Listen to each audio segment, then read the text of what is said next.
ఈ ప్రపంచంలో అందరూ మంచివారే. కానీ అప్పుడప్పుడు సందర్భం, పరిస్థితి వాళ్ళని ఒక బద్మాషుల్లాగా తయారు చేస్తుంది. మా ఈ బద్మాష్ సార్ సార్ సినిమా సార్ అది. నువ్వు ఎప్పుడు వచ్చావు? అప్పటి నుంచి ఉన్నాను సార్. నేను సినిమా గురించి చెప్తున్నాను. ఓకే చెప్పండి. నేనేం అనలేదండి, ఆయనే అన్నాడండి. మా హీరో ఈ సినిమాలో ఇతని జీవితంలో ఒక పరిస్థితి ఆయన తెలిసి తెలియకుండా ఒక తప్పుదారి పట్టిస్తుంది. అందుకే బద్మాష్లా తయారవుతాడు. బట్ తెలిసి తెలియకుండా ఒక బంపర్ ఆఫర్ కూడా వస్తుంది, కొడతాడు. అది మిగుల్చుకుంటాడా, దాని నుంచి బయటకు వస్తాడా అన్నదే మా ఈ బద్మాషోల బంపర్ ఆఫర్. ఇది ప్రాక్టికల్గా ఈ ప్రపంచంలో జరుగుతున్న వాతావరణంలో ఉండే ఇన్సిడెంట్స్. దాని మీద బేస్ చేసి మేము ఈ సినిమా తీసాము. నాకు తెలుసు మీరందరూ ఈ సినిమాని డెఫినెట్గా ఆదరిస్తారని, ఆదరించి మమ్మల్ని ఆశీర్వదించి, అరుగో మా ప్రొడ్యూసర్ గారు సైలెంట్గా కూర్చున్నారు, వారికి కనక వర్షం కురిపిస్తారని నేను నమ్ముతున్నాను. సినిమా గురించి ఎక్కువ చెప్పాలి అని అనుకుంటున్నాను, కానీ చెప్తే రివీల్ చేసేస్తామేమో కదా. వద్దు కదా, సినిమా చూస్తే బాగుంటుంది. మర్చిపోకండి, December 29th బద్మాష్ వాళ్ళకి bumper offer. బద్మాష్ Gallaki bumper offer అంటూ 29 మన ముందుకు వస్తున్నారు. అండ్ చాలా చెప్పకూడని విషయాలు చెప్పకుండానే అలాగే అట్టు పెడుతూ మన కోసం ఈ ఇంటర్వ్యూలో కూర్చున్నారు శుభలేఖ సుధాకర్ గారు అండ్ హీరో సంతోష్ గారు అండ్ ప్రొడ్యూసర్ గారు. సో వాళ్ళ మాటల్లో ఈ మూవీ ఎలా ఉండబోతుంది అడిగి తెలుసుకున్నాం. నమస్తే సార్. సో ఎలా ఉన్నారు? అలానా, చాలా బాగున్నారు. బిజినెస్ మీరు ఎప్పుడు కూడా ఇంకే sir. Coming to the Badmash Gallaki bumper offer. So బద్మాష్ గాళ్ళు ఉన్నారు అన్నారు, బద్మాష్ గాళ్ళతో మీరేం చేస్తున్నారు ఈ సినిమాలో? నేను బద్మాష్ గాడిని. లైక్ మైండ్స్ జాయిన్స్ టుగెదర్ అన్నారు, birds of same feather flock together అని. అందుకనే మేమందరం బద్మాష్ గాళ్ళమే సినిమాలో, బయట కాదు. బయట ఎందుకంటే సినిమాలో. సో ఇగో మనం బయట కాదు అని చెప్పానుకుంటే వాళ్ళందరికీ ఎలా ఉంటుందంటే, ఓహో బయట వీళ్ళు ఇలాంటి వాళ్ళు, దాని మీద ఒప్పేసుకుంటే బెటర్. బయట కాదు, లోపల కాదు, ఏది కాదు. సినిమా చూసిన వాళ్ళకి అర్థమవుతుంది. అవునా కాదు, సినిమా చూసే తెలుస్తుంది. Right sir. సో ఈ సినిమాలో మీ క్యారెక్టర్ ఎలా ఉండబోతుంది? నాది ఒక తండ్రి పాత్ర, మిడిల్ క్లాస్ ఫ్యామిలీ. తెలిసి తెలియకుండా ఒక పరిస్థితుల్లో ఇరుక్కుంటారు. వీడు చాలా స్ట్రైట్ ఫార్వర్డ్ మంచివాడు. అండ్ ఈ కాలంలో మీకు తెలిసిందే కదా, మంచితనం అన్నది పనికిరాదు. ఆ సందర్భంలో ఇరుక్కుంటాను అనమాట. ఆ దీని నుంచి నేను ఎలా బయటకు వస్తాను, వీళ్ళు నా జీవితంలో ఎలా కలుస్తారు, ఎందుకు కలుస్తారు, వీళ్ళ దగ్గర నుంచి నేను ఎలా సహాయం పొందుతాను అన్నదే సినిమా. అది స్మాల్ చిన్న ట్విస్ట్ ఉంది, అది కనుక రివీల్ చేసేస్తే మా మొత్తం సినిమా. సో మీ క్యారెక్టర్ గురించి సినిమాలో? బద్మాష్ ఏక్, బద్మాష్ దో కహాं है? దో on the way. On the way బద్మాష్ 2. ఓకే. సో ఇందులో రమేష్ క్యారెక్టర్ చేస్తున్నాను. ఫస్ట్ థింగ్ ఏంటంటే, రవి చావలి గారు లాంటి పెద్ద డైరెక్టర్తో చేయడం ఐఎమ్ బ్లెస్డ్. అలాంటి పెద్ద డైరెక్టర్తో హీరోగా లాంచ్ అవ్వడం అనేది లక్కీ ఫీల్ అవుతున్నాను. అండ్ సార్ లాంటి చిన్నప్పటి నుంచి చూస్తున్నాం సార్ యాక్టింగ్. ఒక ఓన్ పర్సన్ చిన్నప్పటి నుంచి సార్కి మాకు కనెక్షన్ లేకపోయినా వాళ్ళని ఎలా చూస్తామంటే మన ఇంట్లో మనుషులా చూస్తాం. అలాంటి పర్సన్తో వర్క్ చేయడం ఇంకా లక్కీగా ఫీల్ అవుతున్నాము. సినిమా బాగా వచ్చింది అండ్ రవి చావలి గారి స్టైల్లో ఉంటుంది. స్టార్టింగ్ నుంచి ఎండ్ వరకు రన్నింగ్ ఉంటుంది, మీకు ఎక్కడ బోర్ కొట్టకుండా చాలా ఎంటర్టైనింగ్ ఉంటుంది. ఓకే. సో ప్రొడ్యూసర్ గారు, ఈ సినిమా మీకు కథ చెప్పినప్పుడు డైరెక్టర్ గారు పెట్టుబడి పెట్టవచ్చు అంటే చాలా వరకు ఈ రోజుల్లో సినిమాలు థియేటర్కి జనాలు అనేది కష్టం అవుతుంది. సో ఈ సినిమా ఏ నమ్మకంతో మీరు ముందుకు వచ్చారు?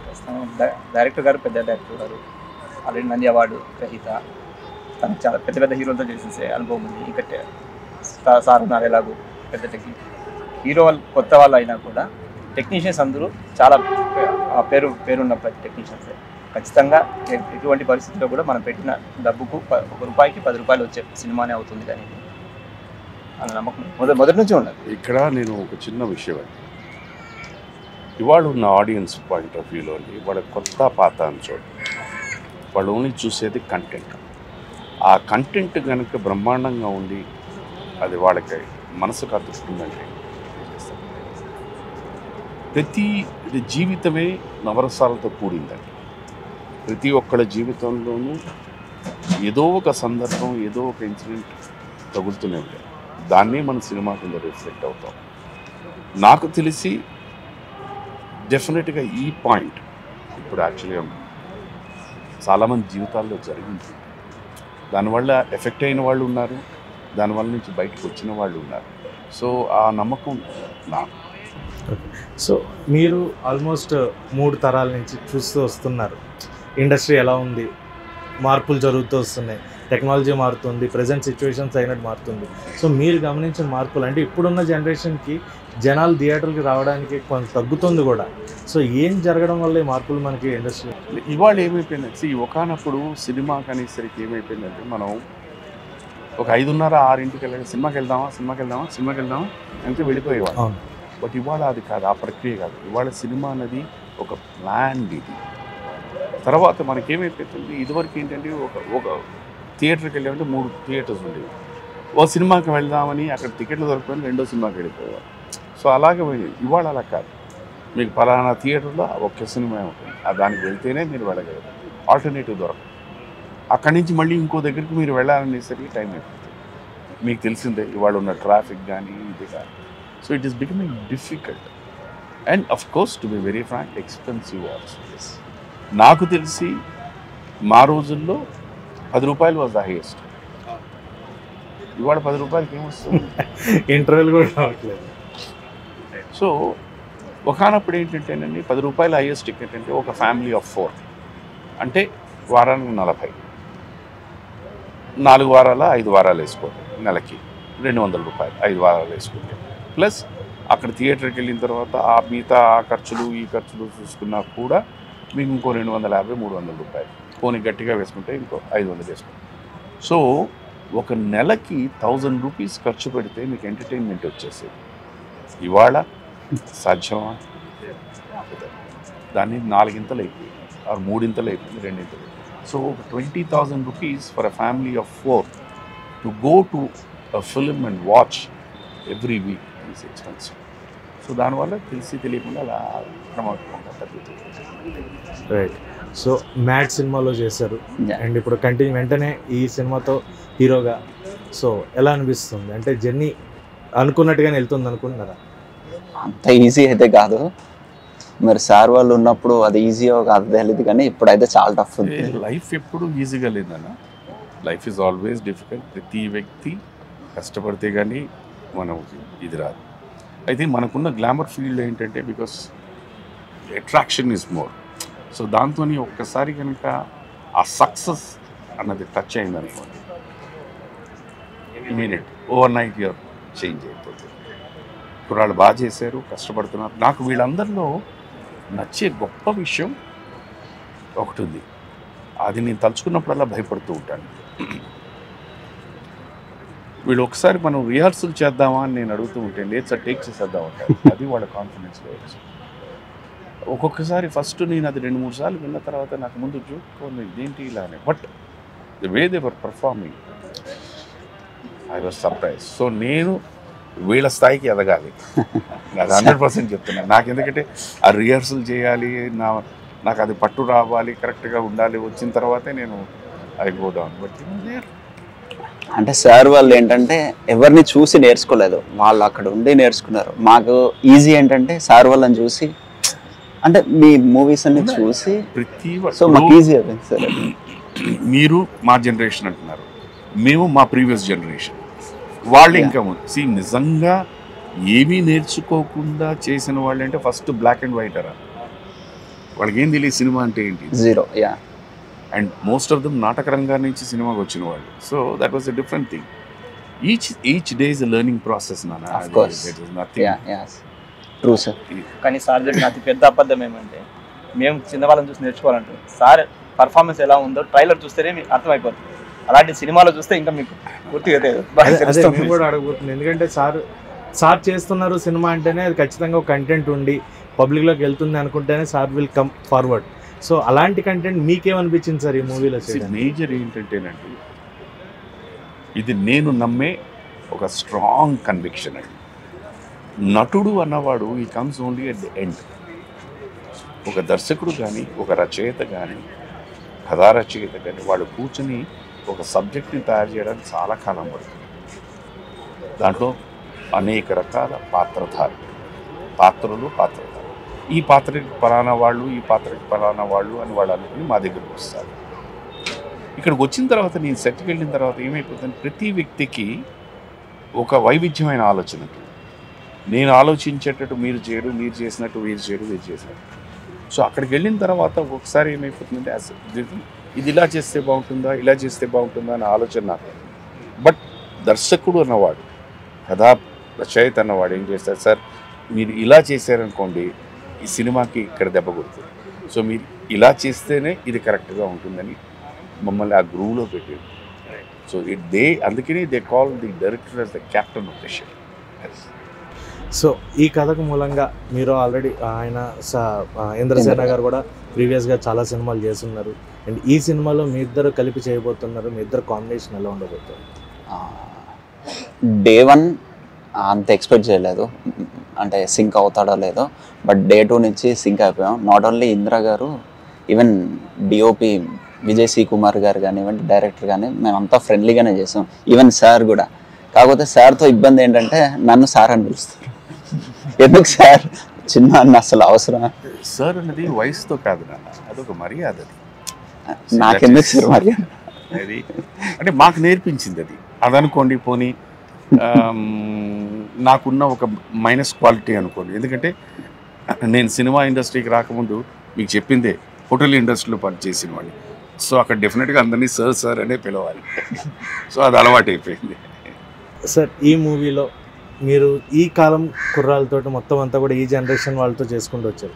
అండ్ మీరు ప్రీవియస్గా ఓల్డ్ జనరేషన్ పెద్ద డైరెక్టర్స్ వీళ్ళతో కూడా చేశారు. అప్పుడున్న దానికి ఇప్పుడున్న దానికి డిఫరెన్సెస్ ఏమైనా చూస్తున్నారు యాక్టర్స్లో కానీ, డైరెక్టర్స్ టేకింగ్లో కానీ? ఏదన్నా ఇందాక చెప్పాను confidence levels, the confidence levels of these boys are somewhere great, no doubt about it. Taking దీంట్లో ఏమైపోయిందంటే today the biggest advantage digital వచ్చేసరికి it is more flexible.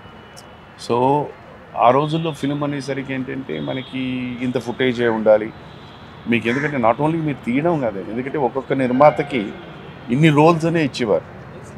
Okay, that is the fixed ఇదనమాట, ఆ quota దీని మీద. So మీకు అది అయిపోయింది లేదు అని అనుకుంటే మీరు బయట ఎక్కడైనా మళ్ళీ బ్లాక్లో కొనుక్కోవచ్చు. ఇవాళ ఈ డిజిటల్ దీని మీద ఆ ప్రాబ్లం లేదు. సో ఒక దర్శకుడు కానీ ఒక సీన్ తీసిన తర్వాత ఇది బాగుంది మనం ఇలా అనుకున్నాం, దీన్ని మళ్ళీ ఇంకో యాంగిల్లో తీద్దాము అనుకున్నా ఫ్లెక్సిబిలిటీ అవుతుంది. ప్రతి దీనికి ఒకటి ఉందండి, there is a plus and minus. ఆ ప్లస్ని కనుక మనం వాడుకుంటే it is always wonderful. Sir అప్పుడు మానిటర్స్ ఉండేదా సార్? మానిటర్స్ అనేది ఇట్ వాజ్ ఓన్లీ అంటే ఒక దర్శకుడు జస్ట్ అలాగా అది చూస్తూ మనకి 2 కళ్ళు ఉంటే ఈ ఫోకస్ ఇలాగే ఉండదు. బట్ ఆ దీంట్లో జరుగుతున్నట్టు ఇక్కడ అందరినీ చూస్తూ ఓకే చేసుకుంటూ వెళ్ళాల్సింది. నాకు బాగా గుర్తు, నేను వచ్చిన కొత్తల్లో రష్ వచ్చేది. అంటే షూట్ చేసిందంతా నెగిటివ్ని ఇచ్చేసి ప్రింట్ చేసి వచ్చేది. ఆ రోజు రష్ వస్తుంది అనేసరికి దర్శకుడు కానీ, నిర్మాత కానీ, కెమెరామెన్ కానీ, నటీనటులు కానీ ఇలా ఉండేవారు. ఎందుకంటే ఏం వస్తుందో ఏం చేస్తామో అలా. ఇవాళ వీళ్ళకి భయం లేదు. ఇవాళ ఎందుకంటే కరెక్ట్గా what is going to be on the screen వీళ్ళు చూసేస్తాం. మానిటర్ ఆన్లైన్ ఎడిటింగ్ కూడా అప్పుడే ఎడిట్ అయిపోతుంది, అప్పుడే సాంగ్ చూసేది. సో దట్ అడ్వాంటేజ్ వీళ్ళకి ఉంది. సో దాని కరెక్షన్స్కి వీళ్ళకి ఈజీగా ఉంది. బట్ స్టిల్ సార్ వాళ్ళు అప్పుడు ఆ రీల్లో తీసినప్పుడు మీకు బ్యాక్గ్రౌండ్లో కానీ ఎక్కడ కానీ ఏ డిస్టర్బెన్స్ ఉండదు అండ్ ఫోకస్ ఉండదు, ఫోకస్ పర్ఫెక్ట్ ఉంటుంది. ఇప్పుడు ఒక 3-4 టైమ్స్ ఫోకస్ అవుట్ అయ్యి మళ్ళీ మానిటర్లో వచ్చి చూసి కెమెరాలు మారిపోయినాయి.